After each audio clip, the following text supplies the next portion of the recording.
Hello friend, how are you. दोस्तों, हमने Bharat electronic पे प्रति शेयर 29 रुपये का प्रॉफिट दिलवाया है। IRAB इंफ्रास्ट्रक्चर पे प्रति शेयर 5 रुपये का प्रॉफिट दिलवाया।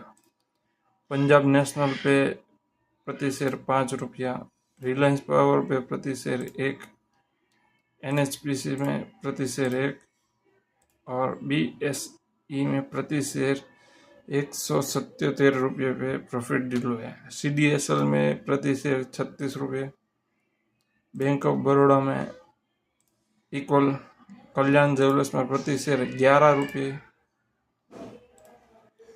करूर व्यासा बैंक में प्रति शेयर 3 रुपये का प्रॉफिट दिया। हमने जो माहिती दी उसमें तो 2 शेयर ही सिर्फ लॉस में है, 2 शेयर सिर्फ लॉस में। एक सोनाटा सॉफ्टवेयर और भारत डायनामिक।